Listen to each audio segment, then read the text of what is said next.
a comfortable seat. And before I get ahead of myself, blankets, blocks, one block is all you need today.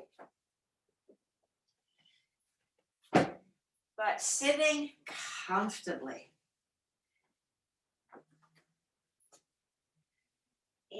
And duk. If your comfortable seat is cross-legged, I invite you to switch the cross. We often sit in the same way. If it is Virasana, then I say stick with Virasana, because that is a very good knee pose. So starting tending to your physical sheath, Anamaya Kosha, literally your food layer, and assessing your posture. If you were sitting up against a wall, would your sacrum and the back of your head touch the wall? Would your shoulder blades touch the wall? Yet have a little bit of space behind the small of the back. Letting the legs relax downward. So the earth energy in full force. Rock your pelvis a little bit from side to side. Just a little bit, not a lot of it. So the element again of the pelvis, the sacral chakra, is water fluidity. Rocking back and forth, a little bit of a cat and cow. And then come to sit just at the very tip of the sits bones. Even pressure, right to left, left to right.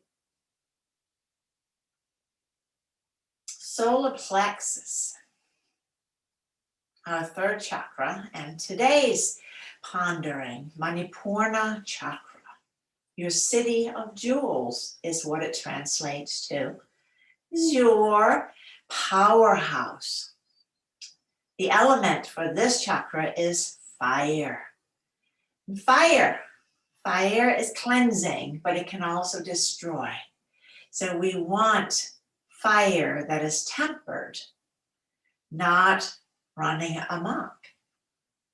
Lack of fire is sluggishness, lethargy, both physically and emotionally. It can also be a lack of self-confidence, where other people sort of run our show. Now, if there's too much fire, we try to run everybody else's show.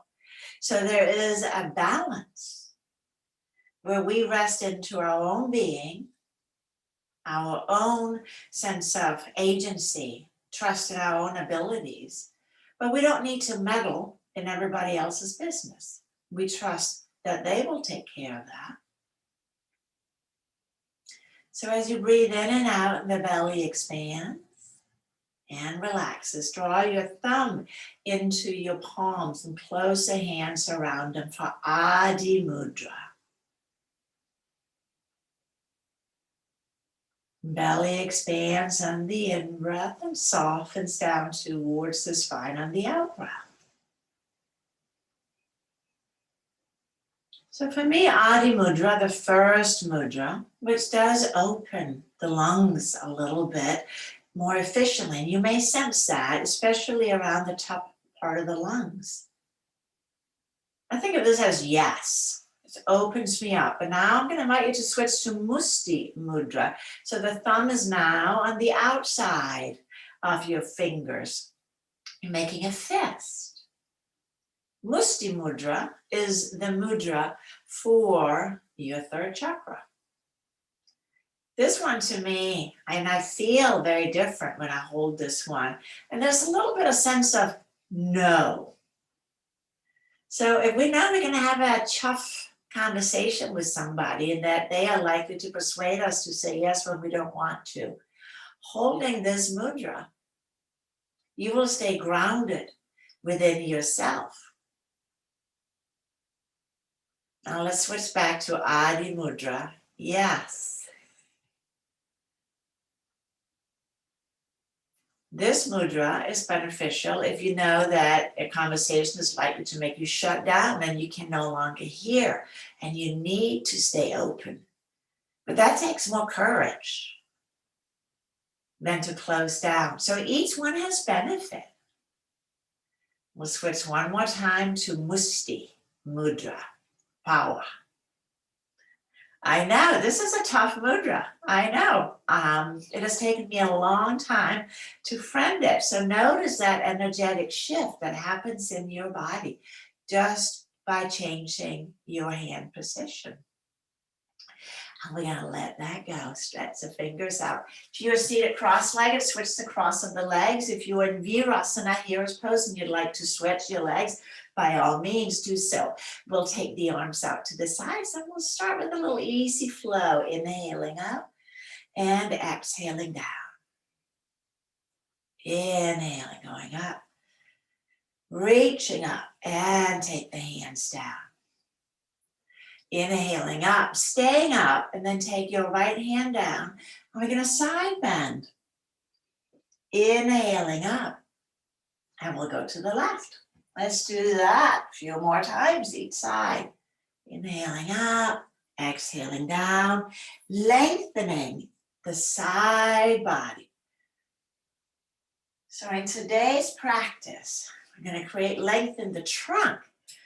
And then we're going to stoke that inner fire with the 5 Tibetans. Drawing the arms up.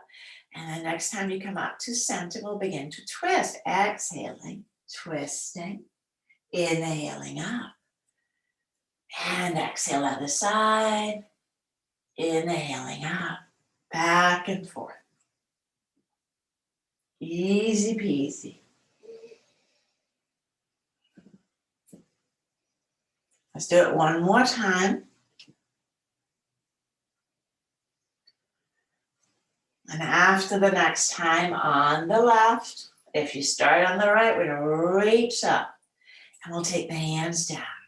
Take the legs out in front and shake the legs out.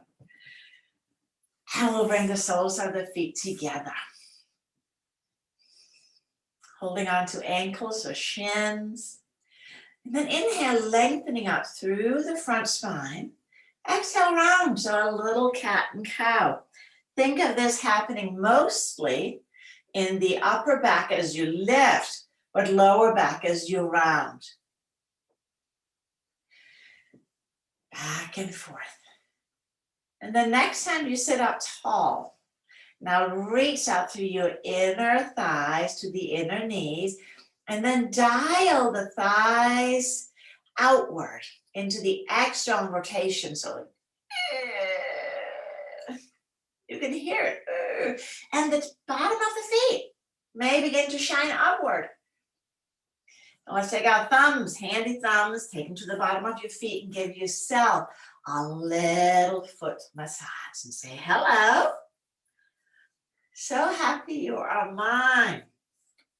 And we'll bring the soles of the feet together. We'll take the hands to the knees and bring the legs together. Take the legs out long again. Reaching out through the heels. And if the hamstrings are pulling the seat under, then bend the knees up a little bit. I'll do it from the side. It's easier to see what I'm doing. So that we sit tall. Because sometimes with the hamstring, if they're a little tight, everything gets pulled back. So we just bend the knees up a little bit. Now I have freedom to keep my ears over my shoulder, shoulders over my hips. We'll take the arms forward and then lifting up, reaching up. Pressing the heels down and outward. So the legs may not straighten all the way, but here we begin to contract the quads, the antagonist of the hamstring. Reaching up, reaching up. Now turn the palms forward and then flex the wrists, flex the wrists. We're in downward facing dog, but I know it's more like upward facing dog. Lifting, reaching. So even holding it here, it takes a little bit of stamina. The actions, the muscles that are contracting are exactly the same, No difference. Notice how the thighs are drawing onto the thigh bone. Notice how the abdomen is pulling in and up. And the shoulder blades are wide. So your deltoids, back of the shoulders, are firing. Yes? Got them all? Check, check. Okay, let's check it, flip it around and see. So, coming into a little bit of a longer tabletop. Tuck the toes under. And we are ready to come into the dog. Measuring the dog by coming forward into plank pose. And pull back to downward facing dog. So we'll take it for a little bit of a walk. Downward facing dog. Just walk it out. Swing the hips a little bit around. Just get a little jiggle wiggle with the whole thing. That is a good way to get some of that connective tissue to move about. And the head just hangs completely relaxed. Now let's lift up on the tiptoes. Inhale forward to plank pose.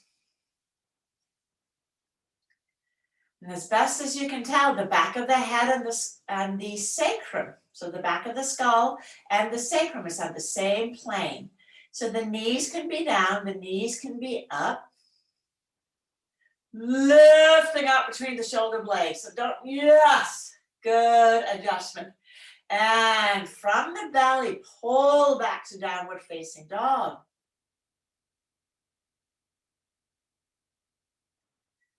And then take the knees down for puppy pose. Drawing back. We're going to get a little bit of mobility into hips and shoulders. So from puppy pose, as you inhale, coming up to the high cobra, elbows are straight. And as you exhale, we draw back to puppy again. We know this one. It is such an easy little event. As you come forward, flip the feet. So the tops of the feet comes down. And as you go back, ankles bend. So we get the entire front and back seat. Back and forth. Do it one more time.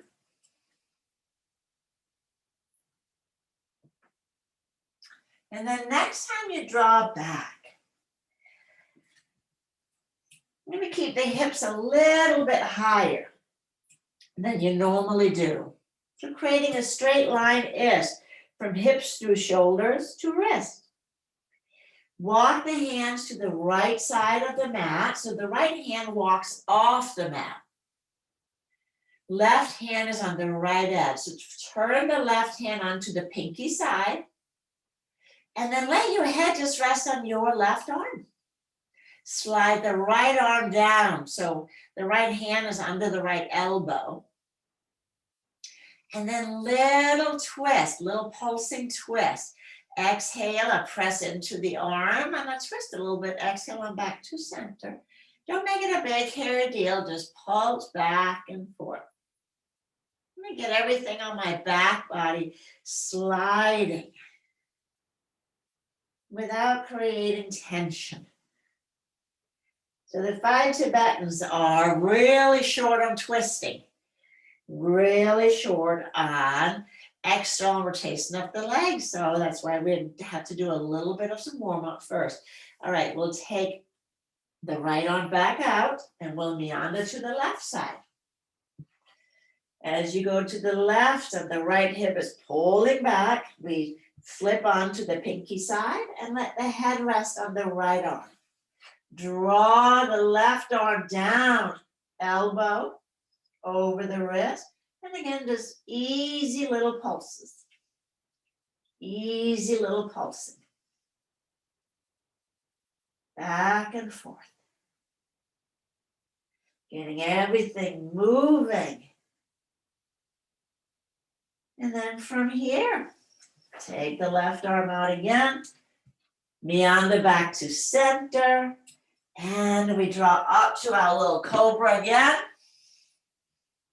And pull back to dog. And we are back again. Now notice that this dog feels a little different from the one we just did because we made a little bit more movement. Shoulder blades wide. Hug the shoulders in around the joint. Hug the shoulders in around the joint. And then look up as you inhale. We'll walk, step the feet towards the hands towards the feet. Looking up as you inhale. Exhale, bend the knees. Let's take the arms up. Just a little pit stop here for Utkatasana. Utkatasana, I know. Belly button on the spine. Heart lifted. Heart lifted. Knees right over the toes. Yeah. So this can be a little challenging, but it's not as, I think, challenging as if you take your arms up. I think that is a little bit more demanding. I think that's the word, demanding. All right, one more breath. Inhale, pressing into the heels all the way up. Reaching up and take the hands down. I think we're ready for the Tibetans now, all 5 of them. The first one, I really like that, the spinning. So remember 2 things that we want to maintain as we age graciously, posture and balance. So be mindful as you spin. Don't spin faster than your top can maintain upright. Keep attached, connected to your feet as you begin to spin. And you may have been doing this for some years with me, and you may be thinking, well, you know, let's start picking up a little speed. And when you've had your fill, we'll come to power stance. Feet wider than hip width apart. Hands on the hip. Now breathe in and out, belly breath. This is called power stance literally because it increases testosterone. It decreases cortisol, the stress hormone. All you have to do is stand like this for about 30 seconds to begin to change how your endocrine system is reading what needs to happen. How cool is that? This is a much better stance than, I don't feel good. This is where cortisol begins to increase. So power stance, remember that? All right, onto your back. Second Tibetan.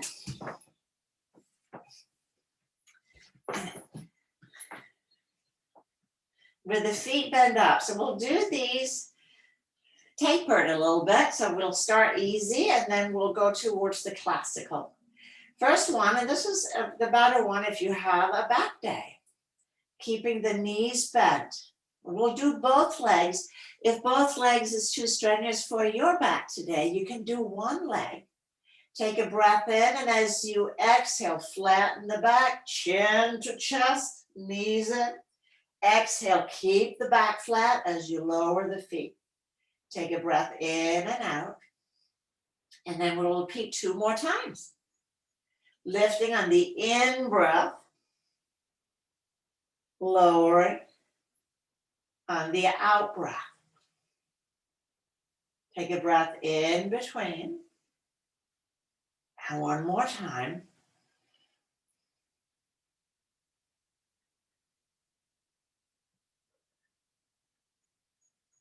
And pause.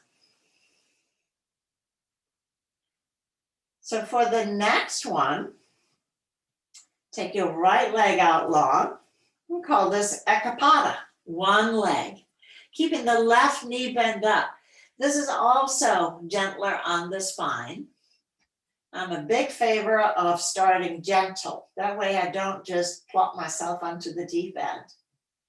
On the in breath, chin to chest, leg up. Oh, there is Gus.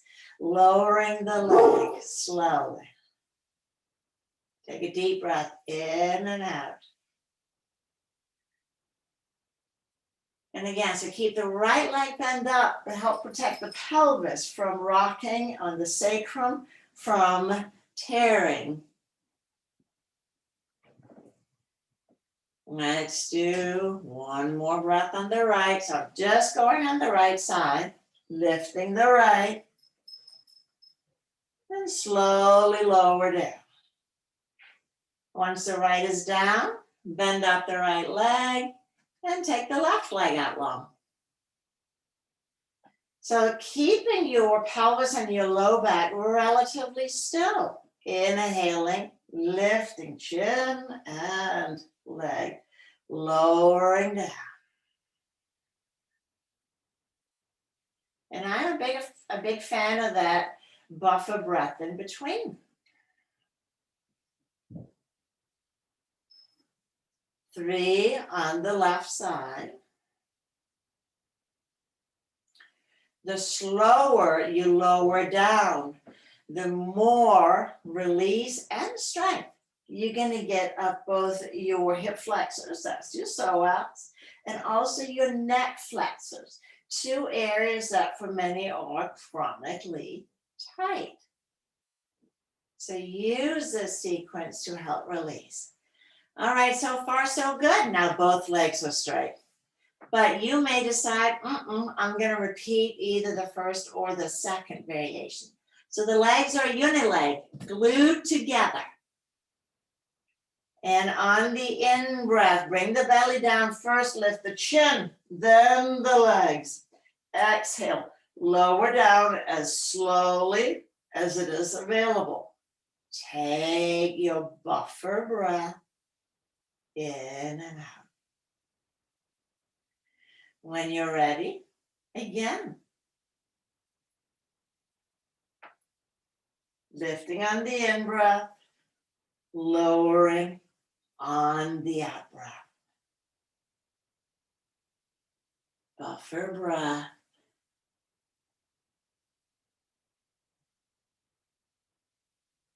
Three times. Lowering down. Once down, pause, belly breath again. So the recommendation is for all of these remainders, you pick a set number. So we are cherry picking a bit here, a little bit of this, a little bit of that, because I want to share the modifications with you. So in theory, we've done 9. So if 9 is a good number for you, do 9 of these every day. Now that's a lot for some of these. So I say start conservatively, maybe 6. So 6 of each, and then continue until you have added up to 21 of each of these. And that should take months, if not a year to get there. It is a powerful sequence. You can do this more than once a day, so maybe 6 in the morning, 6 at night. Let's roll over onto one side and sit up. It is called the fountain of youth because it works the endocrine system, which is our juice, the ojas from Ayurvedic.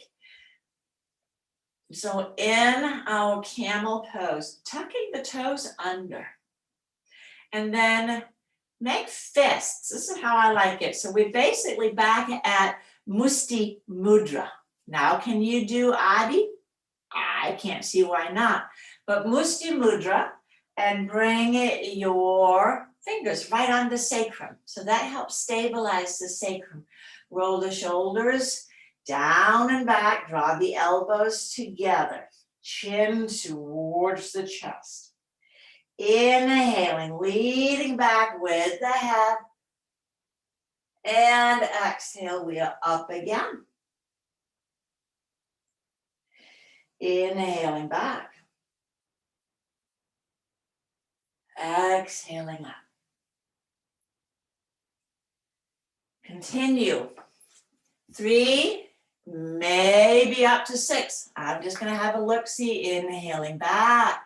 Only go as far back as comfortable for your neck, but leading with the head, unless it is very uncomfortable. So you may not go as far in to the back bend when you lead with the head. That's okay. Flexion and extension of the neck. This is your thyroid and parathyroid stimulation. After you've done, again, up to 6-ish, you're going to come to sit in Dandasana.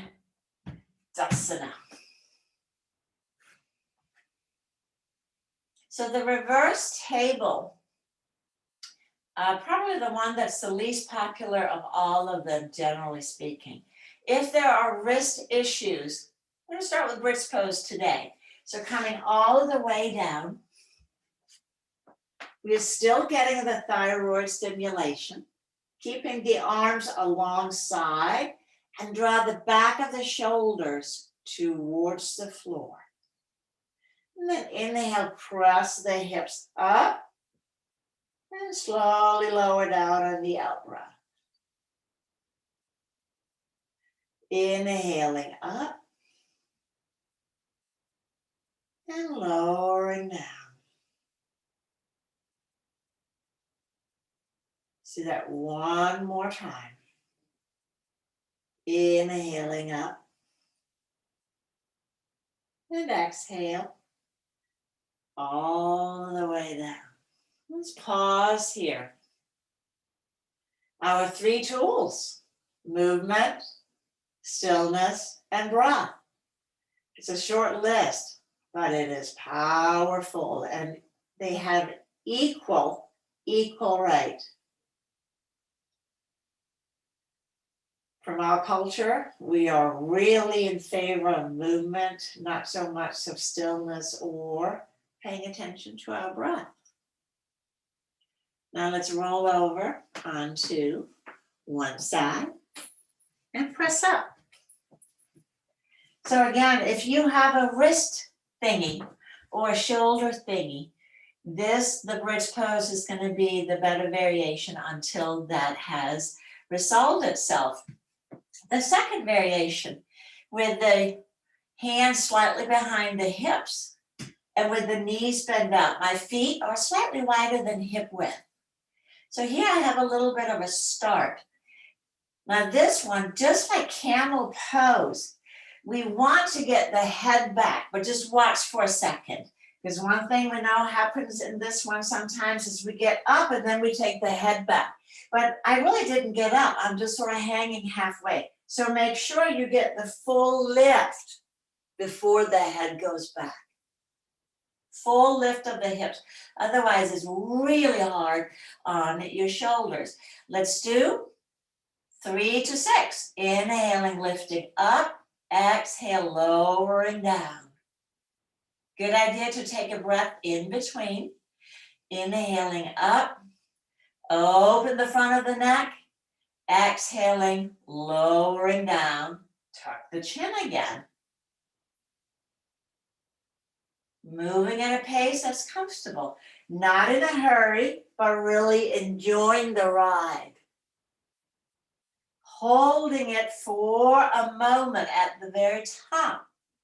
Give everything a good squeeze at the top. Lifting up, holding, lowering down. See how easy this is? One more time. And so you can knock the sequence out once you know which modification you like. You just do that every day. And then you do the morning sequence, then some sun salutation. I know you can spend your whole day on the mat. That's what's, it's a little overwhelming. All right. The full on, the non-modified, the legs are straight and the hands are besides the hips. Fingers pointing towards the toes. So as I sit, again, my sacrum, the back of the head, if I was sitting up against a wall, both touching, my shoulder blades are together and down the back. So with arm length, I know it's tempting to take the hands further back, but the distance may be off. From here, I gotta work my legs a little bit harder, digging the heels down, pull the knees forward and in, squeezing in at the top and lower back. Land where you started, land where you started. Inhaling, dig the heels down, coming forward. Lift, lift, lift. Everything gets a squeeze before you lower down. But this really stimulates, again, both the thyroid, but also the kidneys on the back body get stimulated here. I lost you there for a moment, Margie, but there you are.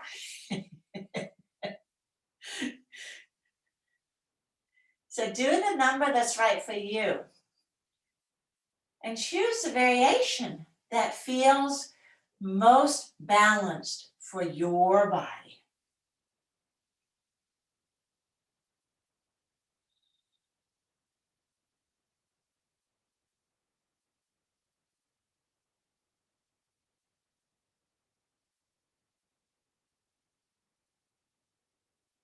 And then once you've done your number, sit. Breathing in and out. So Tadasana is mountain pose, but seated mountain pose. Full belly breath. In and out. And so there's only one left, the fifth of the Tibetan gang. We'll come on to all fours. This one here is the most interesting of them all, because we know the poses, and we'll start just doing the cat and cow. The key is switch the breath. So as you round the spine up, you're going to inhale. And as you exhale, you're going to come into the back bend. Moving back and forth. As you inhale and round upward, pull the belly button forcefully onto the spine. And as you exhale into the back bend, now draw the shoulder blades together down the back. So we are really activating the muscles on the back body, back and forth.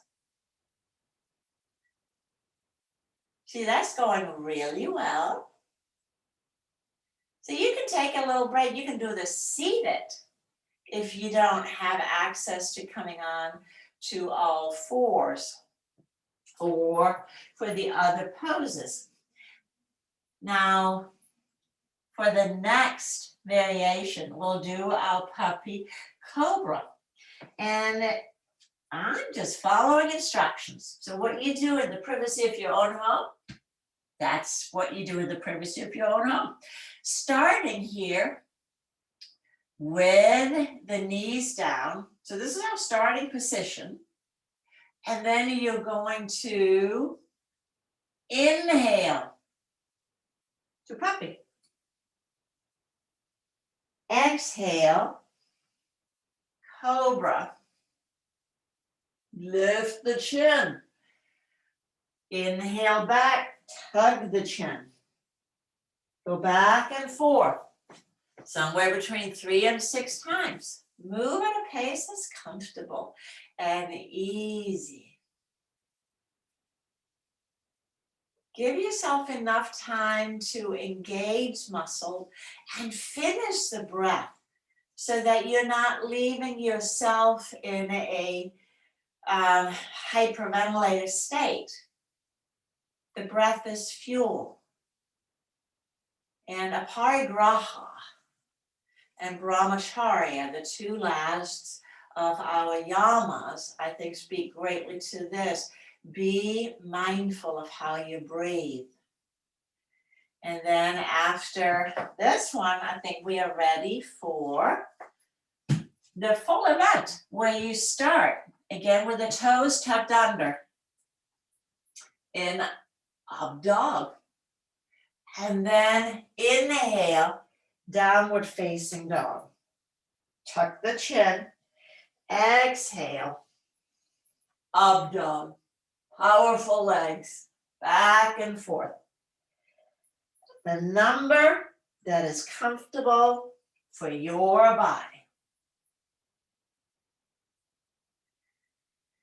Back and forth. Make it easy, make it smooth. And after you have repeated the number, whether that's 3 or 6, wide knee child's pose. Coming into wide knee child's pose. Knees just wide enough where your ribs can snuzzle down between the thighs. Arms classically out forward because that helps open the whole side seam.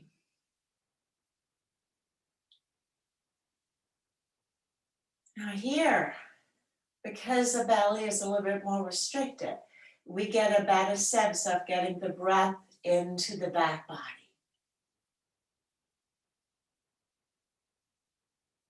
Feeling the back of the lungs expanding.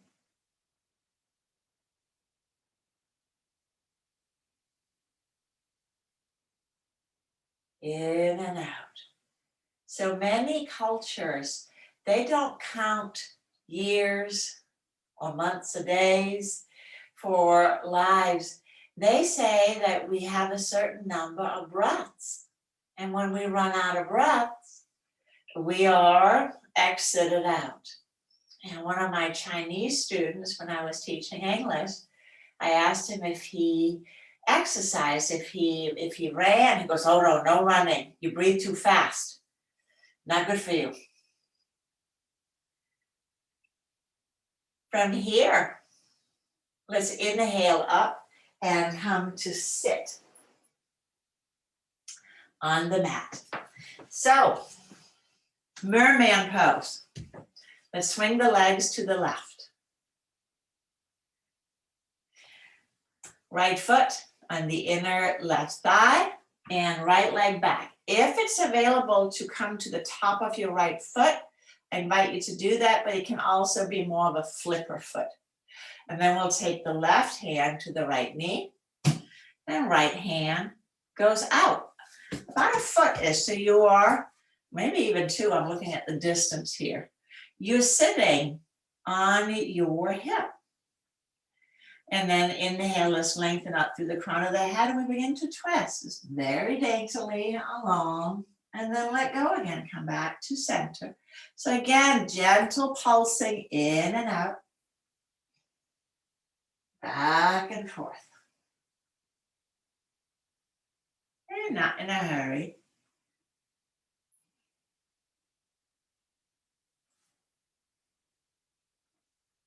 And then this time we'll stay.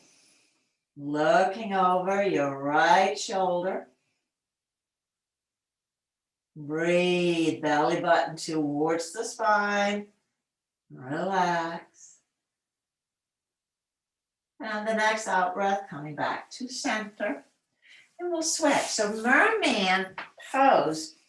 I don't know why it's merman because I don't know that they have fins. But details.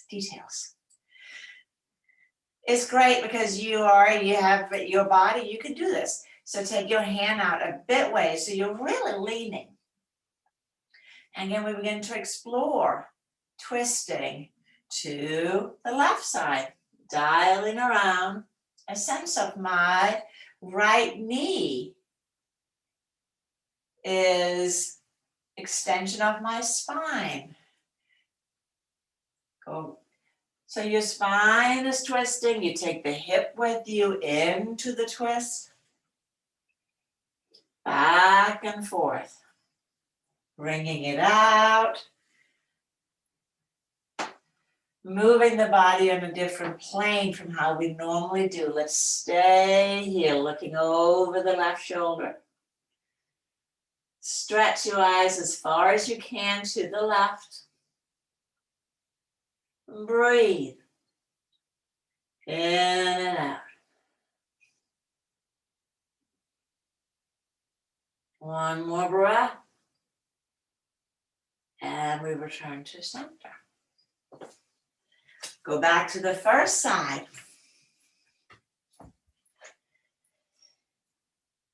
One memorable class with my dear teacher Terry Brown, we went through all 5 of these poses. At the end, you don't know what your name is, if you were coming or going, if you were in the right century, because you just keep taking it tighter and tighter. We ain't going to go there today, but we're going to take a little bit further. So we're in position 1. You're going to lift the hips and scoot your right hip towards the left foot. So I just got a whole bit more length on my side waist. Then I'm going to take my left hand to where the right hand is and move the right hand further back. And your hands are going to be wider. I'm going to spin around so you can see a little bit better. Your hands are wider than your shoulders, like a military push-up event. Elbows a little bit bent. Now inhale, lengthen through the crown of the head. And as you exhale, use the muscle. Can you dial yourself a little bit further into the twist? Inhale, we lengthen. Exhale, we dial ourselves a little bit further. And one more time, lift, lengthen, dial. Keeping the waist sides long, belly button on the spine. And slowly come back to center. Walk your way back and swing the legs to the other side. So we started in position 1. We did the little hip lift and scooch, boom. And then I'm going to walk my left hand to where the right is. I'm going to take the right further back. Keeping the nose towards the ground. Inhale, lengthen through the crown of the head. And exhale.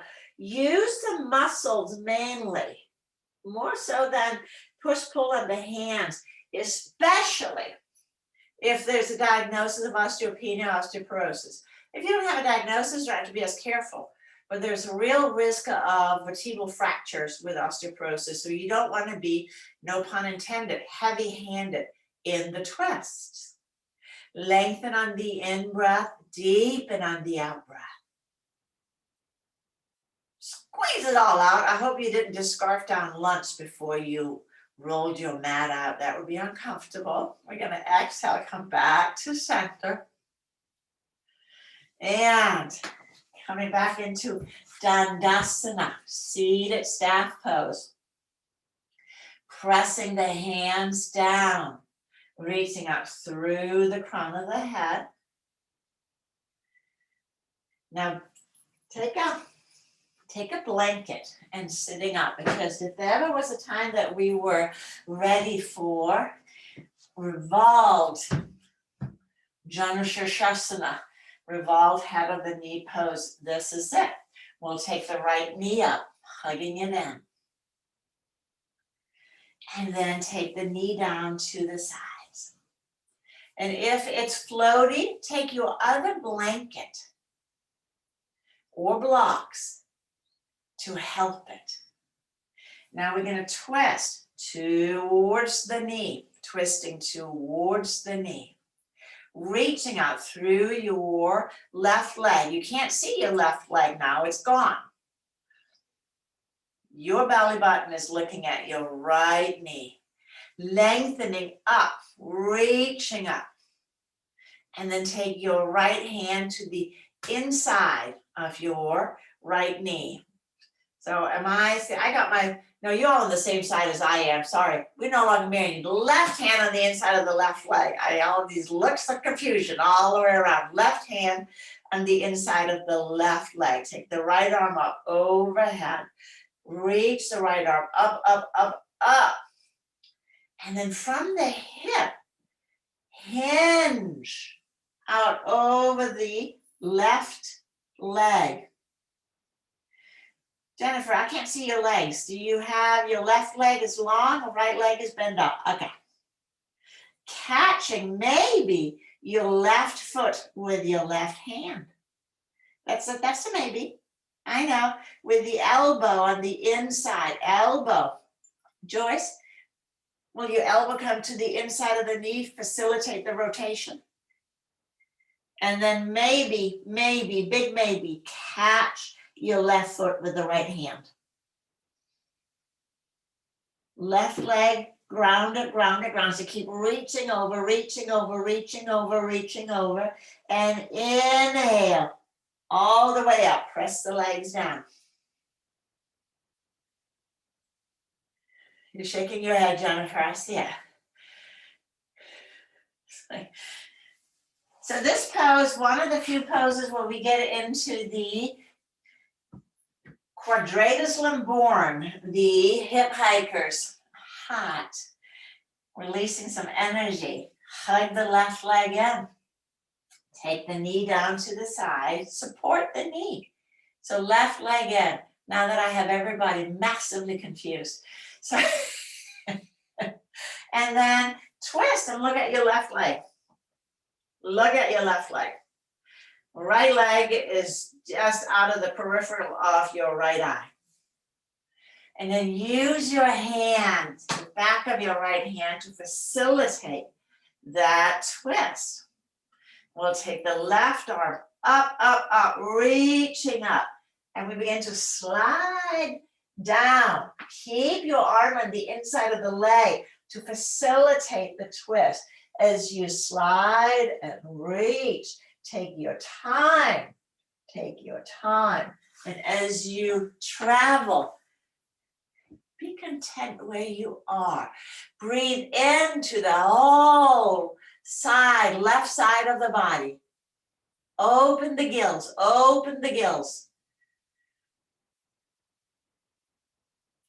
One more breath. Looking fabulous. Inhaling all the way up. Spin back to center. Back at Dandasana. This is sort of an intense little event. Press the hands down again, lifting up. Draw the shoulder blades together. And now I invite you to come off the support.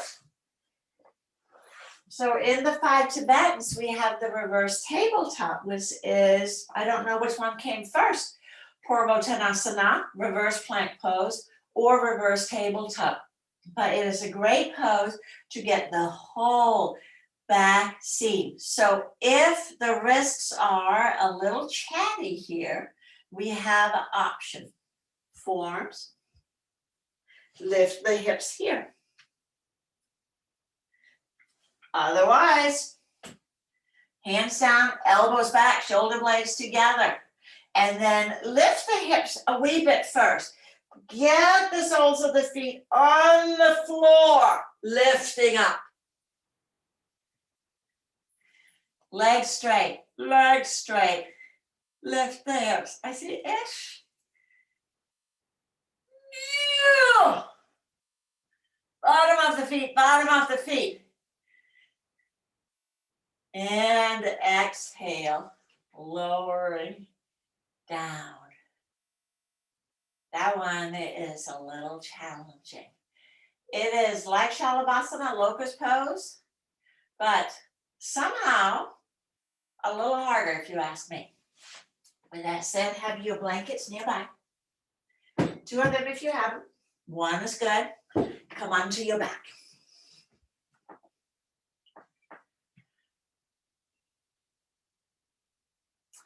And then lift the hips and slide the blankets under your pelvis and your lumbar spine so that you are supported right up to your lower ribs. The kidney band. So our organs are seats of emotions. Isn't that interesting? Lungs are grief, heart is joy. Liver, if you were to guess, you'd probably say anger, and you're right. Kidneys are fear, the seat of fear. So in this supported bridge pose, we gently invite a little dialogue with the kidneys. So the twisting that we've done today, all of these activation of the back seam works greatly on releasing fear, but also opening up both the lungs and the heart. If it feels safe, we'll draw one leg in at a time and take the legs to the sky for Viparita Karni.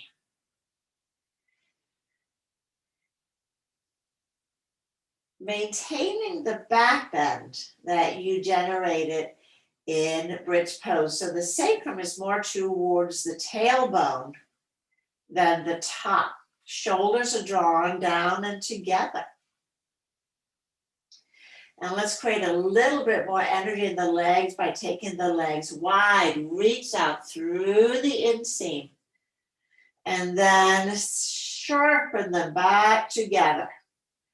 Big toes, inner heels, unileg. And if again the hamstrings are pulling the legs out, bend the knees a little bit. That's perfectly fine.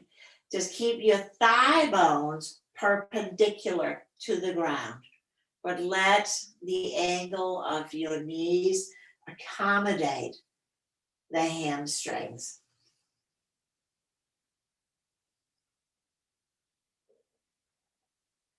Breathing in and out.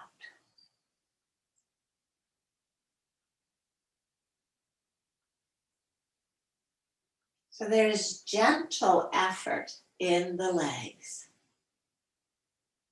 They are firm, but not rigid. One of the great benefits of the Viparita Karni is that we can typically hold that longer than shoulder stand. Shoulder stand, often called the mother of all poses, because it is so powerful. So the Viparita Karni is like a mini shoulder stand, but without many of the scary pitfalls that a shoulder stand can present in terms of neck health.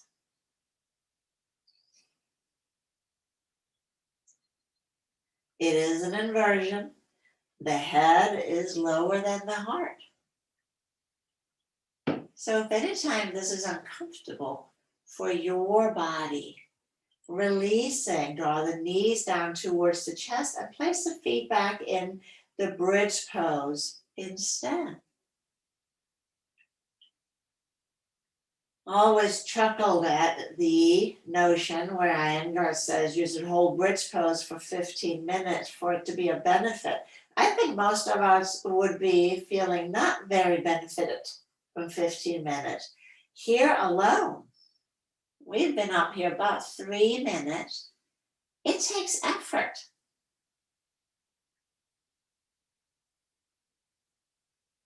Breathing in and out.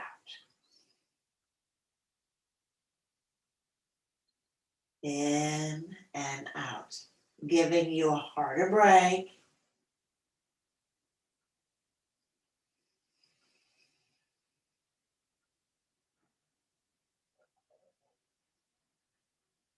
Now allow your knees to draw softly towards the chest. So you'll begin to roll the hips up a little bit, but stay connected to the blanket, staying connected to the blanket, straightening the knees to the degree that it's available, but maybe catch your legs, your feet, as we draw in Supta Paschimottanasana, where your thighs are laying on your belly and your shins may be across your forehead.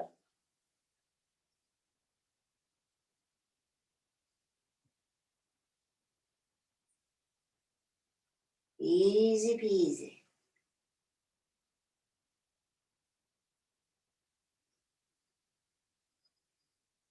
Just like wide knee child's pose. The low back can receive the breath.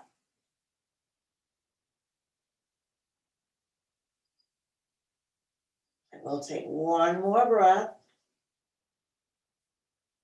And then bending the knees. Now I'm going to push my blankets down as I roll out so that my hips are going to come all the way down. And I'm going to let my legs just come to rest on the back of my blankets for Shavasana.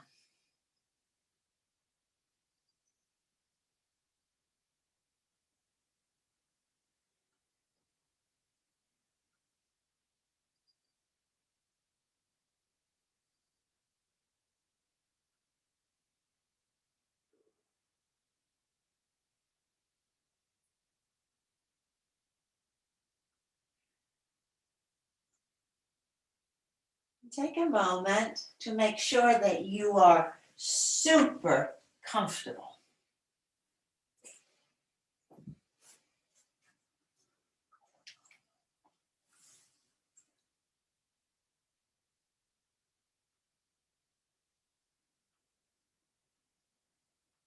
Breathing in and breathing out.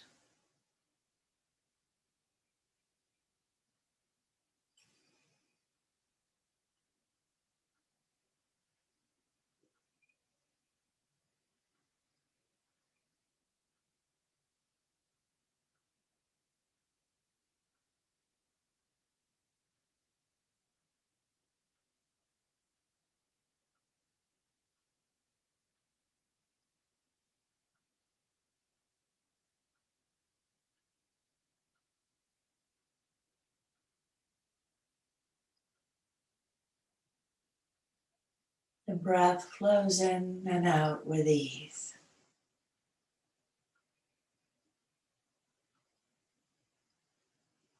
A sense of creating a little bit more space between these billions of cells in our bodies so that they get a little bit more buoyant, not squished, flattened, but expansive and well.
Gently begin to deepen the breath.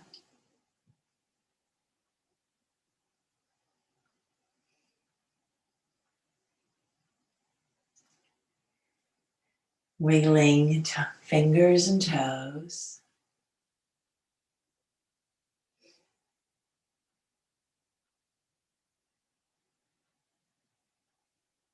And bend up the knees. Place your hands on your belly. Breathing in and out.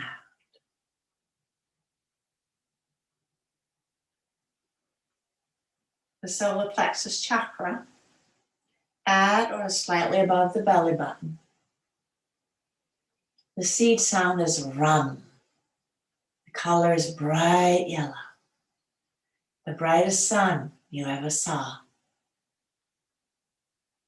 So if you're feeling depleted, feeling powerless or overwhelmed, meditating on this chakra, silently or loud, chanting rum, rum, rum, while envisioning yellow brightness,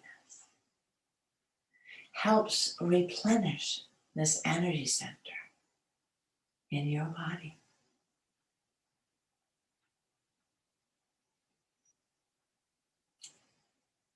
Rocking the knees gently from side to side, and eventually roll all the way over onto your right or left side.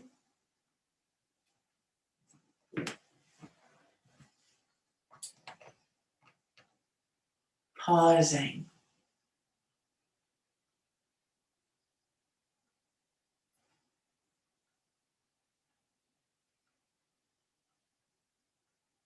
And then using your arms and hands to press up into a comfortable seated posture.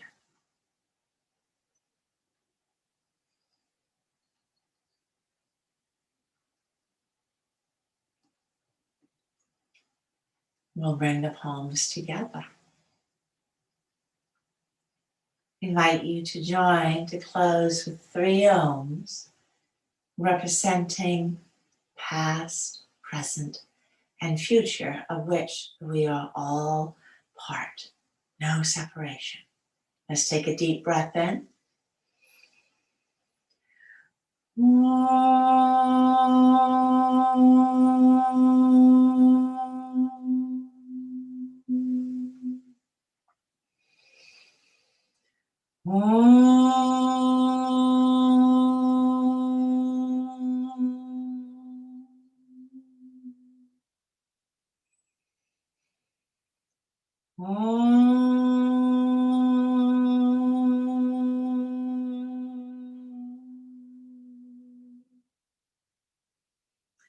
Exhale and bow your head towards your heart.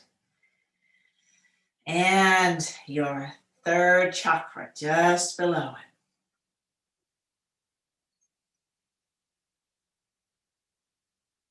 You know that you're operating from the 3rd chakra if there are sensations of maybe jealousy or envy or anger. There's too much. Pacifying it with breathing practices, with chanting, meditating on Ram. Let's draw the gaze up. Thank you. Namaste.